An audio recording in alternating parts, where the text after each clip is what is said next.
Oh, yes. Caught offside from just outside of New York City and from an apartment in Brooklyn, New York. Andrew Gunling, JJ Devaney. I think this is a true emergency podcast. What's up, brother? The rift, Andrew, the rift. This team is out of the competition and yet it is still producing content. That's how we like it. Although I don't know if this is the kind of content we want to see them producing because we are all about vibes.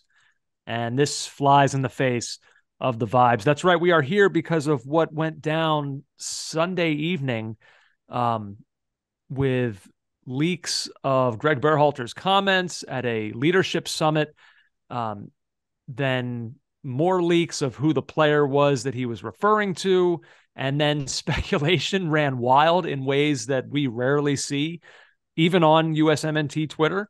It was a fascinating place. I think it's a night that belongs on the Mount Rushmore of USMNT Twitter nights.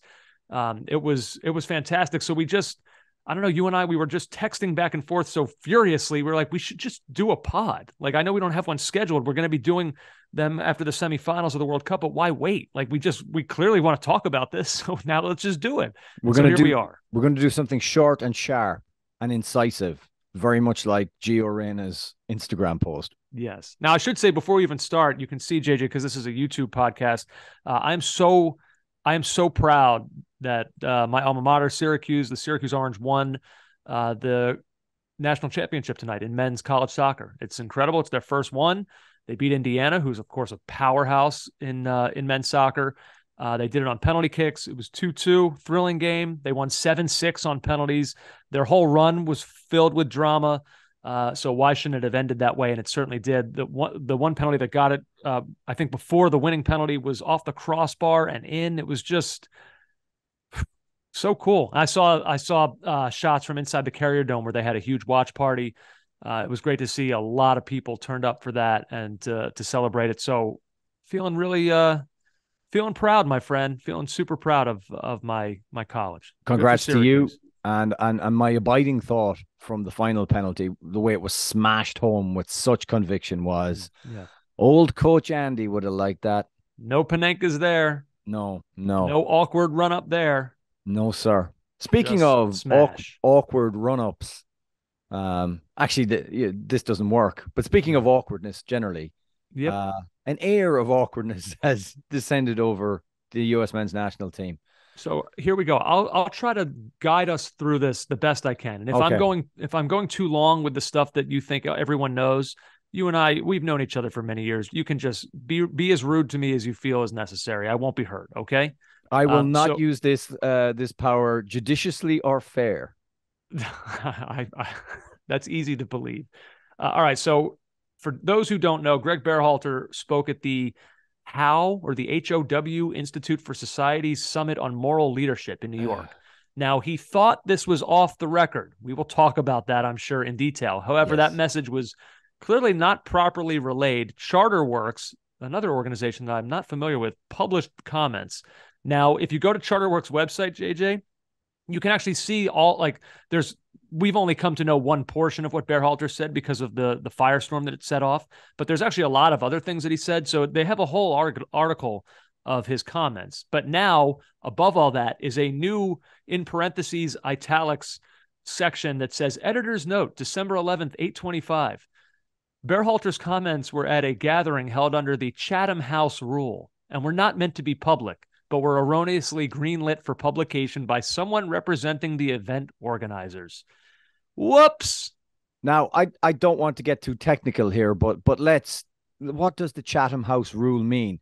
It means when a meeting or part thereof is held under the Chatham House rule, participants are free to use the information received, but neither the identity nor the affiliation of the speakers nor that of any other participant may be revealed. So is this a thing? Like if I were to walk into a room and somebody was just like, guys, I'm going to tell you something right now, but we're operating under Chatham House rule. Like, but I'd be like, oh, okay. Like, is that just, are people supposed to just say that and we know what that means? Never heard of it before. Of course not. The only thing I've ever heard of that relates to this kind of thing is a sit down interview with a journalist, and You say when you're on the record, you say when you're off the record. Like Right. What is that. this nonsense? The Chatham House rule. Like maybe Abs- somebody said it. Like, you know how these leadership conferences are. I'm sure you've attended many, JJ. what But do you think I think of corporate leadership conferences, Andrew? uh, it's a noise I've heard you make before at certain times when we say phrases like truth to power. You make this kind of do that thing that you do. You go, yeah, yeah, that Well, thing. let me just talk about it. This How Institute for Society Summit on Moral Leadership. So How are big on moral leadership, and they're run by or founded by a guy called Dov Seideman, and he says above all, moral leadership is about how leaders touch hearts, not just minds. Only moral authority can build trust, inspire others, create meaning, and help people imagine a different and better future. That's Mr. Seideman talking about them. That sounds And I, good. so I went on their website, and it's exactly what it sounds like. It's one of these kind of corporate intellectual think tanks, and they'll invite in like people from all specters of corporate life, of industry, of philanthropy, successful people. I saw people from MasterCard who've spoken, people high up in the corporate chain, and people who could be seen to inspire and have like this moral and ethical code. So that's who they are. Now, I would It imagine actually, for we kind of made fun of it. It's probably interesting. I'll be honest. yeah, but I would think there's a huge amount of like key deliverables and culture talk and ethics talks and lots of airy fairy, corporate speak, which some of it is grounded, I'm sure, in solid fact and is needed for organizations that are to go on and be successful, I'm sure. But I imagine, and this is a point I'll get back to, I imagine there's a fee to be paid. I don't think you get to sit in and listen to the best in the world talk about their rise to the top and how their moral compass took them there without paying some cash. And I would imagine that Greg Berhalter was probably paid to speak at this. This was a I'm paid sure. speaking event. Now, I can't prove it, but I'm pretty sure. And I think as we get down the line in this, that is problematic for me. Okay, we'll get to that. Um, so yeah, that's the baseline stuff. So then Berhalter spoke, and I'm just going to go through a couple of the things here that have now obviously caught everyone's attention. Um, he said every day you come into the locker room and you're checking the scales to see where guys are at, to see what issues can arise. You always have to be ready to hit issues head on using your values as a filter. As example, I can give you in the last World Cup, we had a player that was clearly not meeting expectations on and off the field, one of 26 players. So it stood out. As a staff, we sat together for hours deliberating what we were going to do with this player. We were ready to book a plane ticket home. That's how extreme it was. And what it came down to was we're going to have one more conversation with him, and part of the conversation was how we're going to behave from here out. There aren't going to be any more infractions. Berhalter continues in saying, but the other thing we said to him was, you're going to have to apologize to the group, but it's going to have to say why you're apologizing. It's going to have to go deeper than just, guys, I'm sorry. And I prepped the leadership group with this. I said, okay, this guy's going to apologize to you as a group, to the whole team. And what was fantastic in this whole thing is that after he apologized, they stood up one by one and said, listen, it hasn't been good enough. You haven't been meeting our expectations of a teammate, and we want to see change. They really took ownership of that process. And from that day on, there were no issues with this player. That's what was leaked. Obviously, the U.S. soccer world, this is all fresh in people's minds. The World Cup for the U.S. only just ended. So hearing this, I mean, obviously, everyone was deeply riveted, and the speculation began. Tom Bogert was the first one that I saw tweet out it was Gio Reyna. That seemed to be immediately confirmed. There didn't even really seem to be any hemming or hawing as to who it was. It just seems that it's fact. It's Reyna. And so, boom, off we go. And then the Athletic had their article, which had sources. So it wasn't just what Berhalter said. There's been people inside the US camp who leaked out the story of Reyna and exactly what happened. And it was written in the Athletic.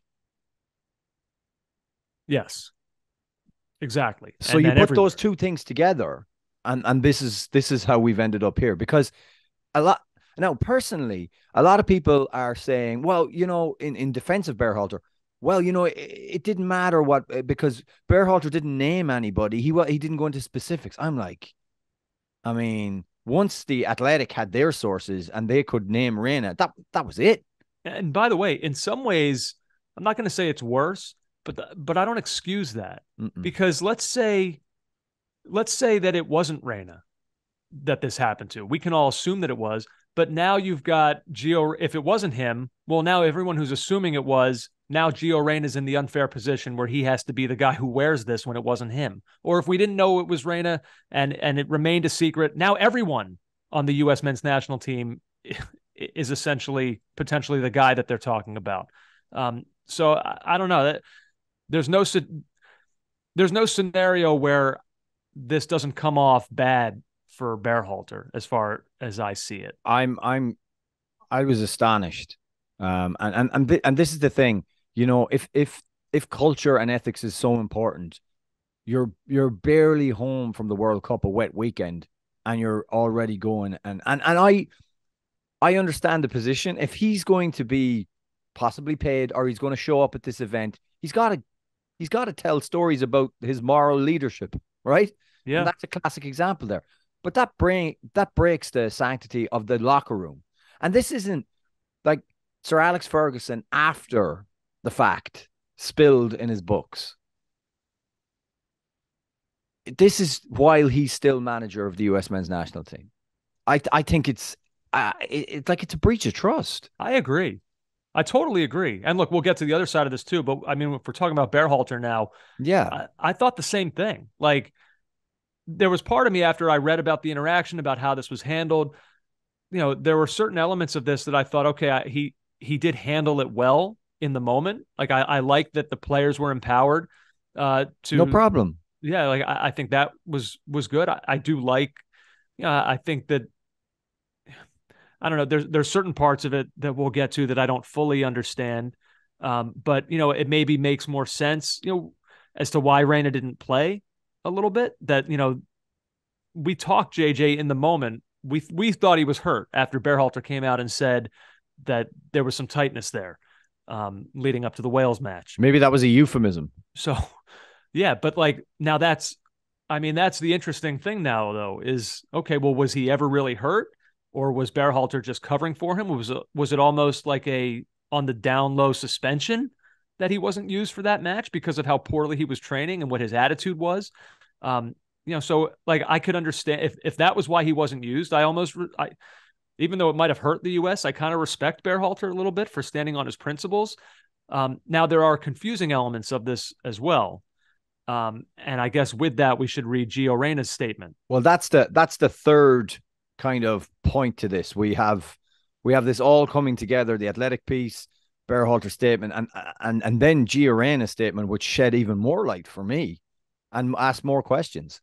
So he posted this on Instagram. He said, "I hoped not to comment on matters at the World Cup. It is my belief that things that happen in a team setting ought to remain private. That being said, statements have been made that reflect on my professionalism and character, so I felt the need to make a brief statement.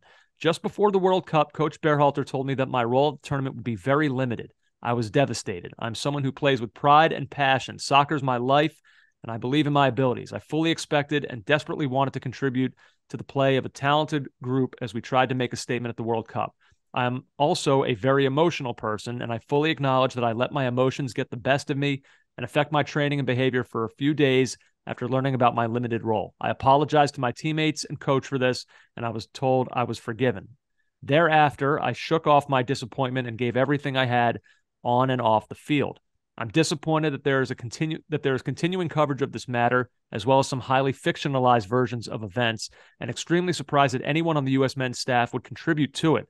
Coach Berhalter has always said that issues that arise with the team will stay, quote, in-house so we can focus on team unity and progress.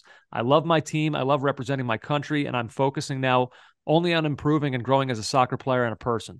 I hope that going forward, each person involved in U.S. soccer focuses only on what is in the best interest of the men's national team so we can enjoy great success at the World Cup in 2026. That was Gio Reyna's statement. I think it was a pretty good one. Oh, some zingers in there. So let's go right to it. So for me, the first the thing that stood out to me above anything else, I mean, look, the obvious things is him referring to, we've always been told to keep matters in-house. He's obviously furious with Greg Berhalter and U.S. Soccer, whoever, for allowing this to get out. I thought I was forgiven. And he's right to feel that way. He probably thought this was a moment that I'm sure he looks back on with total embarrassment for how he probably conducted himself.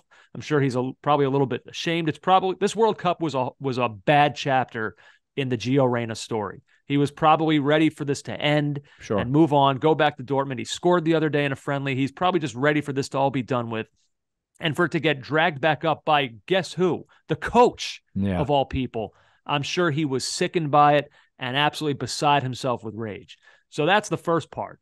Now, the part to me that stood out was the line here, the start of the second paragraph, JJ, when Reyna says, just before the World Cup, Coach Berhalter told me that my role at the tournament would be very limited. Why? So that is very interesting to me for a couple reasons. One, like you just said, why would Berhalter tell him that? That seems so strange to me. I saw Taylor Twellman echo those sentiments as well, that's just not a normal thing that a coach would do, especially with arguably the most talented player on the team. Like, you can take that for whatever it's worth, but like that just seems so strange.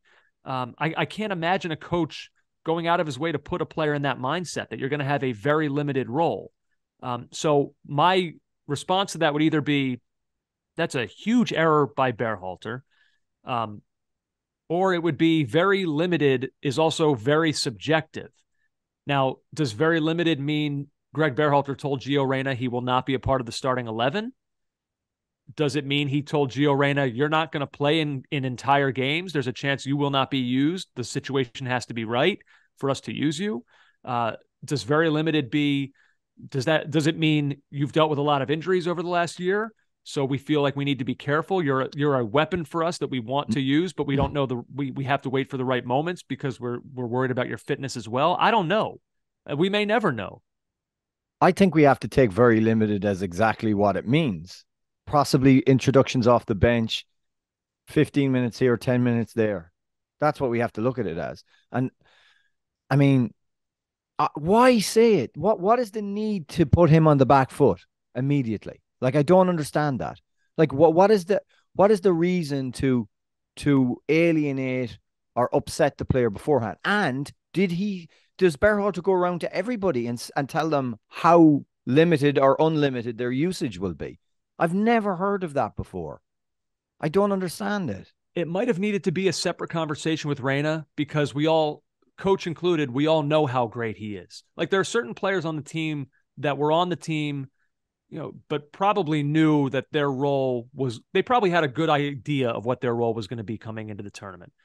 Reyna was one. I mean, JJ, we talked about Reyna and Aronson right up until the day the tournament started, where no one knew. There was a good chance they'd start. There was a good chance we don't know when we would see them.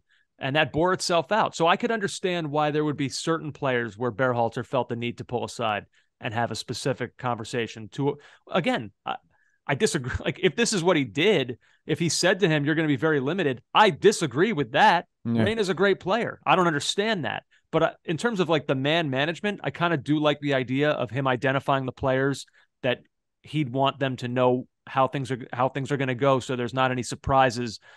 But like, you don't know how games are going to pan out. You don't know how a guy's going to do in training. Why put him in a position where he's feeling up against it straight away? The World Cup, that's not how it works, or it's not how it should. I mean, everyone should go into that squad. You want, one of the things I was told about a great manager, in Gaelic football back home. He's a legendary manager called Mick O'Dwyer. And I asked one of his players, like, what's so good about him? I've only heard about very basic trainings, etc. He said he makes everyone in the squad feel as if they're doing a job that nobody else could do, that they're all a part of it, even if they're not even going to see the field. Now, surely that's utopia. That's not possible for a lot of teams. But isn't that the aim? You're right. You're right. He almost, if it's how Reyna says, he pulled me aside, told me my role is going to be very limited. Again, I can't help but feel that's just so weird. I can't picture that, but okay, we'll go with what you're saying, and we'll take that as what it is that happened. You're almost, I mean, you're almost backing. I'm not saying that they're giving Reyna an excuse to act the way that he acted. We'll talk about the Reyna side of it, but you are certainly opening up the possibility that you are now creating a potentially pouty individual in your camp when you didn't need to do that. Like deliberately getting someone's back up. So, and again, I really do think it would be great if Berhalter would clarify a lot more of what was said. I mean, I think we need another leadership summit that's off the record. Oh, maybe we could host it. The more of these off the record leadership summits, the more we're going to learn about the U.S. men's national team at the 2022 World Cup. 100%. We could call it Andy's Leadership Summit, right? And we'll rent a place in Midtown. And we'll have those mics that are skin colored that come around to the front. And you'll come out like this and you'll go, "Hi, everybody. Are you here to be motivated?" And you'll make everyone get up and clap, right? And that's how we'll start it. We'll get, good vibes, good energy. And we'll have the CEO of any one of credit cards, just like some credit card CEO, have him come out. And then Taylor Swift will come on and we'll talk to her about leadership, in her music. And then we'll have Greg come out. Brilliant. Yeah. Brilliant. Right. And coming out now, Greg Berhalter, and we're operating under the Chatham rule. And we'll list the Chatham rule. Yeah. The Chatham rule projected behind. Chatham rule will be sponsored by Next Gen or something that sounds really smart, but nobody knows what it does. Power Force. A caught offside leadership summit. I think it's brilliant. It's another thing that came up. So there are things that were in the Athletic article that have been disputed by Taylor Twellman. One thing in particular was, so they were gonna Roy Keane Reyna. They were gonna Saipan this guy. He was going to get sent home. There was a vote, as per the Athletic article, and then Taylor said he contacted 3 player agents and said that vote never happened. None of that happened. So, I mean, is the truth somewhere in the middle? Like that, like there was a suggestion it wasn't the players then, it was the leadership council. So whoever comprises that. Now look, let's go to Reyna's behavior. But real quick, with regards to the vote, the initial report had it right down to the number that it was 13-12 in favor of keeping Reyna there. I don't know. There's a report that he did. I also do trust Taylor Twellman very much so on these matters. I'm going to lay out on the idea that there was or wasn't a vote. I don't know, and I'm not going to pretend to know. Right. How disruptive was he in training? So can we talk about that? Like, here's the thing that's interesting to me. It sounds, JJ, to hear about the way it went in the camp after this happened, that it was pretty much 25 guys and Reyna. Like, it sounds like everyone pretty much recognized that this guy was acting like a complete D. So what's weird to me again is, like, I do feel like there would be, if they all know how good Gio Reyna is, if they knew that Berhalter pulled him aside and told him, "You're going to be very limited in this tournament," I feel like there would have been more Reyna sympathy within the camp, which doesn't sound like it existed. Now, maybe there's pre-existing stuff where Reyna clashes with a lot of guys there to begin with. I don't know. That's pure speculation. But it just seems strange to me that, like, I don't know, you feel like there would be players in that room that would be like, why would he tell you that? That's weird. You're a great player. I know, but why are you going to be very limited here? What, like, it feels like there would be, even if 10 guys felt that way, it just doesn't seem like it. It seems like everyone was just like, this guy was acting like a child. But the fact that he apologized and then they still kind of chided him afterwards. Well, so my belief is that those sessions were pretty intense. So if there's one guy not running, it can wreck the session. Like, absolutely destroy the session. And so it's not just the coach that gets frustrated. It's all the players involved too. Mm-hmm. If it's breaking down all the time because this guy is literally pouting on the field, that's a huge problem. Now, I'm not defending him because he knows himself. He acted poorly. He's 20. And he's been loaded with the knowledge that he's not going to get the run he wants at the dream tournament that everyone just aspires to as a football. footballer, and it's in his head. And to me, that is just terrible man management. It's just awful. You know, why do that? Why risk it? Now, I'm not. He still should have been a good soldier and got on with it because, like I said, it's one of those games. Like if you have a session and there is a guy who is literally down tools, he'll destroy it and ruin it. And clearly that's what happened. But I can't. I really can't. That sentence, like if it was delivered the way Reina suggests it was, you're going to have limited involvement. Yeah, it's weird. It's weird, but again, like I don't want to let Reina off the hook just Well, we're because not, though. just We're because not. I see the way the rest of the team responded to it. Like JJ, I want to go back to the quote that we read. I think it was Meg Swanek that got the comment from DeAndre Yedlin that we read to Danny Higginbotham when we thought we were talking about a team that was filled with good vibes. But Yedlin said, we've built a foundation and a culture that, if guys, don't fit into that culture, then you probably won't be with the group. That was one snippet of what he said. And in the moment, we didn't really know what that meant. We thought that meant that it was a really strong unit that they had built together. But in hindsight, it means now that, I read that and all I hear is Gio Reyna ostracized himself from the good vibes of this team with his actions and his behavior. That's what I hear in that comment from DeAndre Yedlin. And you hear there's rumors about Adams, who is undoubtedly, it feels, the leader of this team. Like you see his actions. He was voted captain. He's clearly a hugely respected figure. You hear rumors that there was a clash between him and Reina at training. I don't know. Like clearly whatever happened was like, it was really objectionable from Reina, that like he could not be forgiven. The fact that he was that close to being sent home. So there, as much as we do know here, and it feels like we know way more than we were ever supposed to, I still feel like there's more to all this that we don't know. Things that Reina may have said. I don't know. It's probably not fair to speculate. It's kind of, it's hard not to. You hear about the scenarios and you try to paint a picture in your head of what it was that went down, but it's probably unfair to do that. But don't forget, in the context of other controversies that happened before, the home Canada game, wasn't that the game where Weston McKennie was removed from the group, removed from the squad, and was given a pathway back in? And we were told by a veteran ex-US player that what he did was so unconscionable, it's hard to see how he plays again under Berhalter. That didn't appear to be the case. Wasn't it Landon Donovan that said that? It was Landon Donovan on a podcast. Yeah. Yeah. So that whole thing with McKennie is why but that's different though, because ask anyone what exactly happened. There's rumors, there's conjecture, but there was never really anything solid put to it, and it was resolved well by the manager. This feels self-imposed.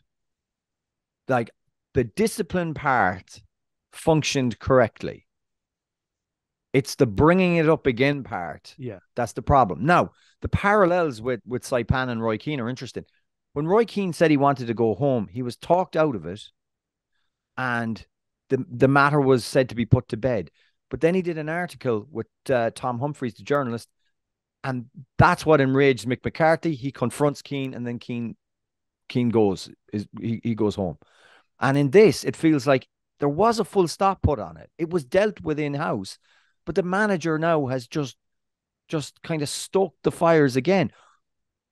Why? I don't know. I know the compulsion to say something in a room, especially where you've been told this won't get out, which, there's a naive. Call him naive. I do believe he thought it was off the record. Right. I don't think off the record in this room full of people. Call him naive all you want.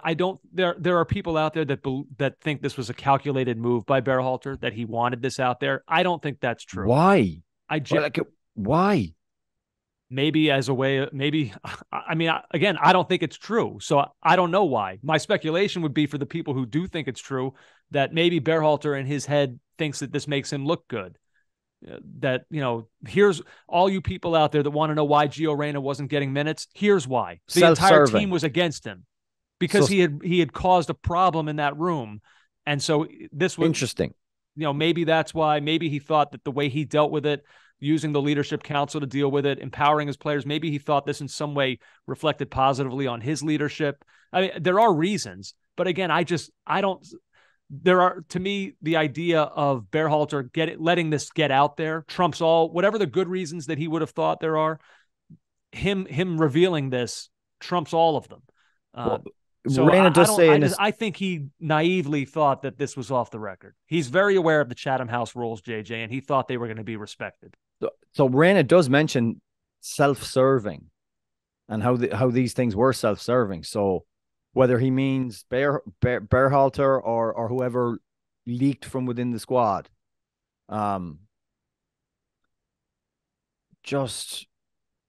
I've never seen this end well, leaking from no, and I don't think this will either. From managers doing this. Like, is he not now compromised within the eyes of the staff? Like, it has to be.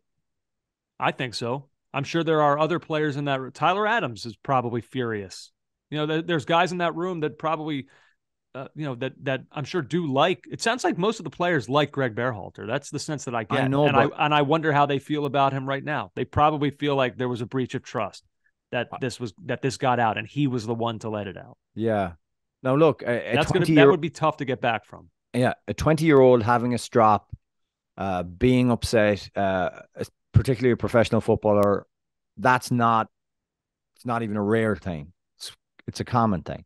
But when you add the pieces around it, this looks terrible for the manager. That's my opinion. I couldn't get away from it today because, Greg Berhalter gets such a kick in. He doesn't need me adding to it. So I don't look for reasons to do it. No. He's given a huge one to everyone why, hey, let me talk about my leadership and moral ethics by telling a story that will ultimately compromise my leadership and moral ethics. Good point. Yeah, you're right. I feel the same way. We have, again, from my perspective, I think that we've been fair with Berhalter. From other people's perspectives, we're Berhalter apologists. Yeah. But I think that he looks terrible here. And, for a manager whose future with this team is kind of 50-50, this could be a thing that pushes it in one direction. How does U.S. Soccer view this? I'm sure no one can be happy that this is out there. No one looks good here. Berhalter looks bad. Reina looks bad. I mean, I don't know. I think like that this is out there. There's a general concept in society though that if someone apologizes for something, for an infraction, and then goes some way to atone for what they did, then the matter is dealt with, unless it's something egregious. I think his apology, the functioning of the team and the group ethic, it was all solved. Yeah. Yeah, you're right. And now it's been brought back up for seemingly no reason. A couple final things on this that I've thought about. You mentioned Weston McKennie before. I guess for me, like for the people wondering, okay, you may think there's no way back for Berhalter. What about Reina? Is there a way back for him? Or is he always going to kind of be just odd man out of this club? Does he just not fit in with the group culture of this team? McKennie, I guess, is the example for me as to why this will be fine. And ultimately, if Reina comes back in and he plays well, maybe he's not best friends with guys on the team, but like I don't see it. Like I don't see it being a major issue moving forward. And I also don't think it's not a general characteristic that he's shown in his early career. To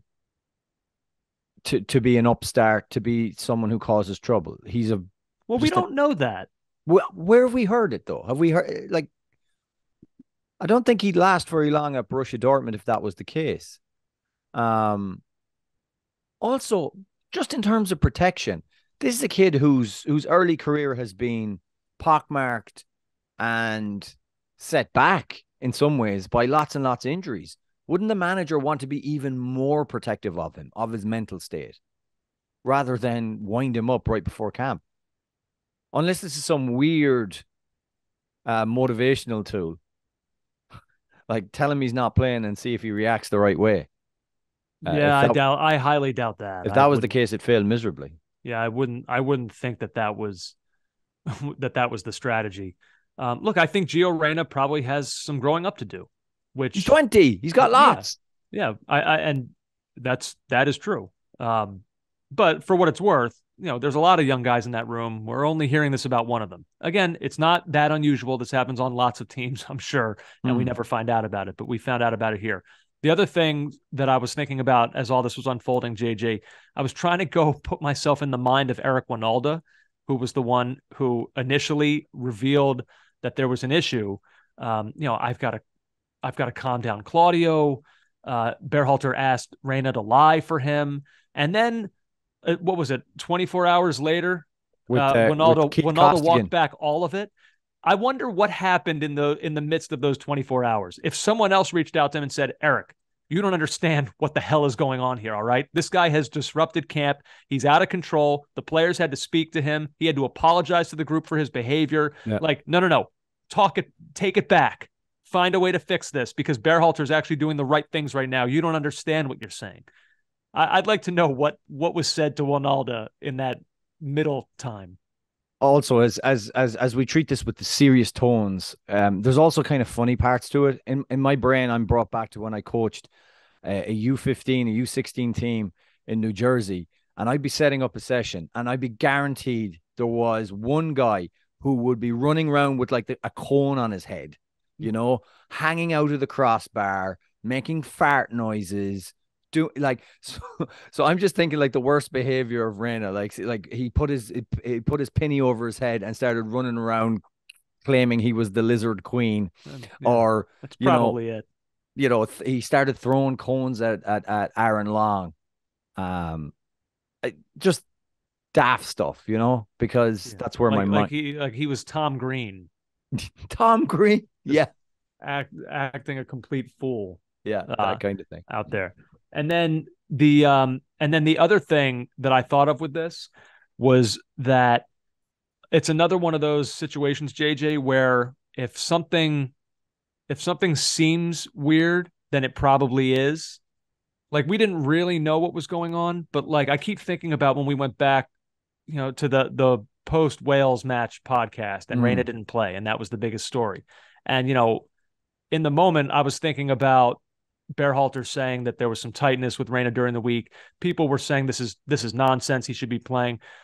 Like in the end, I don't know. Maybe I was right. Maybe I was wrong about the Reyna having tightness as to why he didn't play. But the fact of the matter was, it was so weird to me that he didn't play that there had to be a reason for it. And I think now this was once again one of those situations where that is proven to be true. Like I think that, like I do think that was some sort of pseudo punishment that he didn't play in that match. Like there was something weird going on behind the scenes. So it's one of the, we talked about it before when certain, rights deals come up and they're handed to one organization for free, things like that. Like, that seems weird. Well, yeah, in the end, like a lot of people got in trouble, like I think this was another one of those situations. If it doesn't smell right, there's a chance that there's a reason for that. And sure enough, all this was going on behind the scenes. I must say, you've got excellent weird dar. When your weird dar is switched on, you can pick up that something's amiss. You're pretty good at it. Something was amiss here. Now, here's my last bit of unfair speculation. Come on, because we need to wrap here. I know, but I have one last bit of unfair speculation that I want to go through. That's the problem why we need to wrap, because we're speculating. So the idea that Reyna was hurt. Here are my questions. A, do you think that he was? And maybe that's why Berhalter said your role might be limited, at least at the start.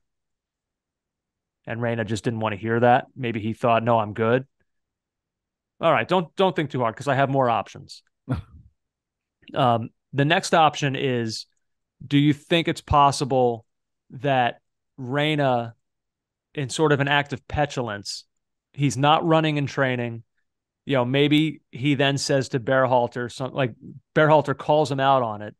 And maybe, it's some sort of, oh, coach, I'm hurt. I don't know. I just don't think I can do it. Okay. And then Greg said, oh, you're hurt, huh? Have fun sitting on the bench in our upcoming game against Wales. I can't imagine that tone, but go on. Okay. Or the other option, maybe Reyna almost like, it's such unfair speculation. Him saying something to Berhalter, something to the effect of like, after the fact, Berhalter asking him, what's going on out there? Why are you not running? Well, coach, I've had my hamstring issues and things like that. I'm protecting myself. I just don't want to go full bore right now. I'm sorry. I want to save it for the games. And maybe, players, like you said, that can wreck training. That's not a good enough excuse, but maybe that's another thing that Reyna was trying to, maybe he wasn't running full out because he was just afraid of re-injuring himself, or that was an excuse he used. I don't know. It's all speculation. No, that's yeah, it is all speculation. I would imagine with the issues he's had with the hamstring that there could probably have been a bit of tightness in it, but he was still good to go.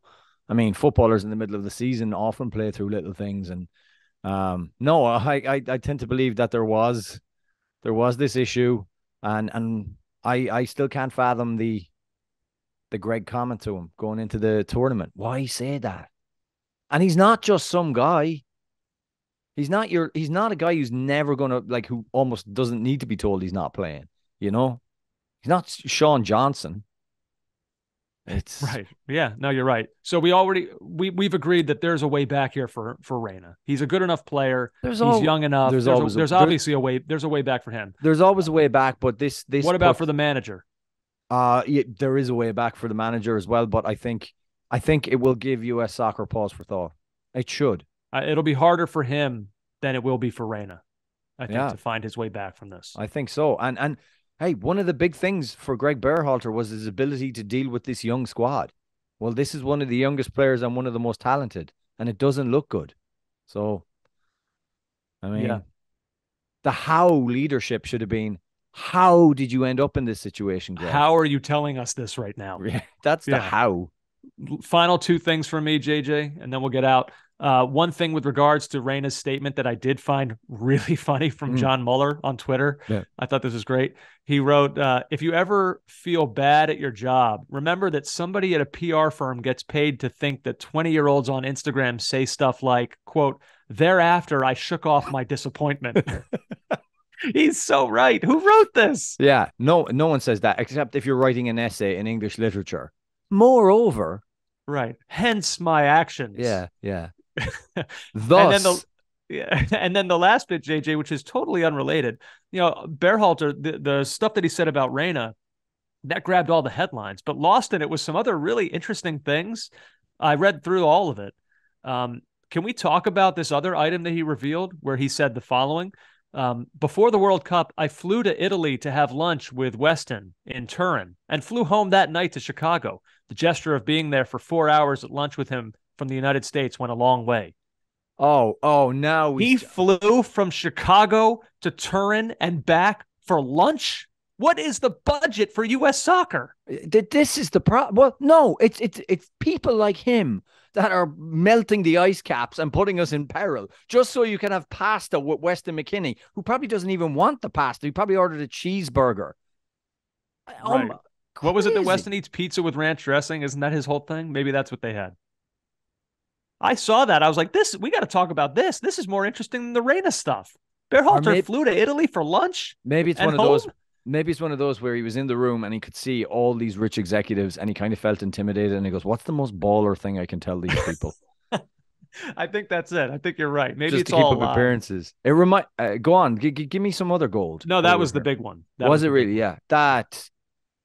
There was one other one. I don't have it in front of me now, but it wasn't as interesting. He was just talking about his whole idea. Like, he basically was giving PowerPoint presentations to the team at each camp. And the first slide each time was like, this was a mantra there of changing the way the world thinks about soccer. That was the first slide about U.S. soccer. That sounded like it was the first slide that he showed the team every time. That was being drilled into their heads. We are going to change the way the world sees the United States. We're going to change the way. So I found that interesting. That's not as funny. That just is interesting that was the message that was being hammered home. I'm good with that. I know you have your own thoughts on it. I kind of like that was something that they set out to prove that as a goal. Whether they achieved it or not, I don't know that they did. No, I don't think so. But maybe I'll soften on my stance with more thought about this one. I still think this we're big enough and brave enough to mainly focus on beating teams and putting the ball in the net rather than changing perceptions. But listen, it's this kind of stuff that gets you invited to these places to talk and ultimately sabotage your career. JJ, have you ever done anything on the baller scale anything even remotely close to Berhalter's flight to Turin and back for lunch? Can you think of anything that registers at all? Honestly, no. Just no. And I'm That's kind sad. of You've led a sad existence. You can't even well, think I of a mean, you single were with me thing. when I basically just talked my way into the FSG box at Yankee Stadium Yeah, and was true. drinking with executives and Kenny Dalglish, and no one knew any different. Like, Longtime um, listeners of this pod will remember that for me, the answer is simple. I played volleyball with Jay-Z and Beyonce on a deserted island in the Caribbean. So that's a pod all there of you its go. own. That So is one. That is take that, everyone. that is truly one of the great stories, and like I could never top it. And also, It's true. Like people, I'm sure, are listening right now laughing because they think I'm joking. Like, oh yeah, picture him doing that. No, no, no. That is actually a thing that happened. That's a no, true story. and Jay-Z and Beyonce then spotted you at a club the following night and invited you into the VIP section. Only not really. They kind of hugged us through the rope They hugged you. on New Year's Eve. Yeah, it it's happened. still it's still a stunning story, and we should actually just lay out the story. This should be a YouTube on its own. Anyway, yeah, but I can't get close to anything like that. Nothing like that. Also, I'm pretty happy as the smug liberal that I am. I am happy that I did not contribute that amount of carbon footprint Hey, to look, the. come on. That plane was taken off no matter what, whether he was on it or not. All right. Imagine the call to Brian McBride. Hey, Bri. So I'm gonna need 10 grand to go to lunch Is the with. Learjet free? No, no, no, no. Sorry, Learjet's been used this weekend. I believe Megan Rapinoe is at a Save the Panda event. Oh, 10. I actually wonder what it costs. 10 grand is that might be I under, think you're lowballing it there. but it's only Transatlantic. yeah, but only one ticket. I don't know. And how short a notice was it? Like, I don't know. I hope Weston picked up the tab. It's the least he could do. I am Weston, I flew here from Chicago. I'm going home right after this. You can pick up the pizza with ranch dressing. in reflecting on the life of the great Grant Wall. I did reread his brilliant SI Vol piece on Landon Donovan versus David Beckham. That whole thing. Did you? There were people at that dinner where the bill was split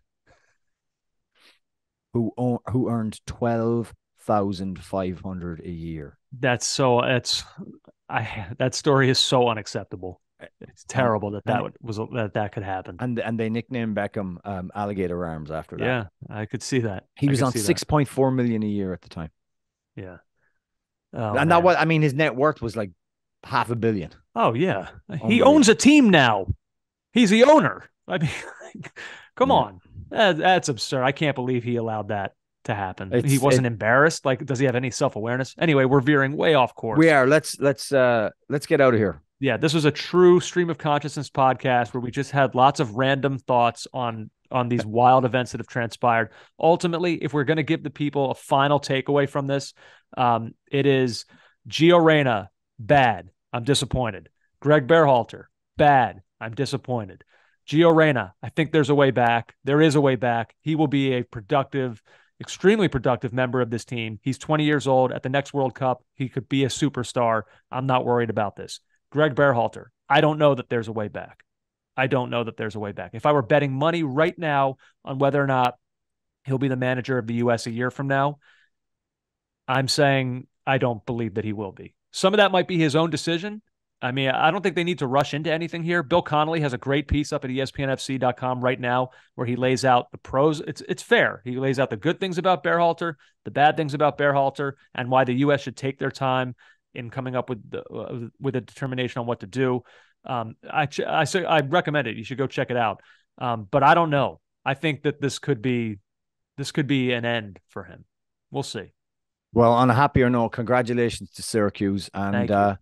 we will talk to everybody after the semifinals on Wednesday. And we'll talk to Jeff Carlisle. He's going to join us. We'll do semifinals for the first half of the pod and then a bit of like a U.S. decompression on how the tournament went. And of course, more on this. Jeff was there, so I'm sure he's got great insight on this. He obviously wrote about it at ESPN FC. So obviously, I'm excited for the semifinals, but I'm just so wrapped up in this team. I'm just like obsessed. I need more content. I need all the content, and Jeff will provide us with some more coming up midweek. So keep all your feeds refreshed. Tell your friends, of course. Subscribe to the YouTube feed. Keep your notifications on. When this tournament's over, we're going to have a plan for how this YouTube feed will really be utilized, and I'm really excited about that as well. Enjoy the games. Tuesday and Wednesday should be awesome stuff, and we'll be back midweek to talk about all of that and some U.S. soccer as well. JJ, good stuff, brother. To you, I say, I'm looking forward to seeing you thereafter. that is how young people talk. Take care, man. Take care.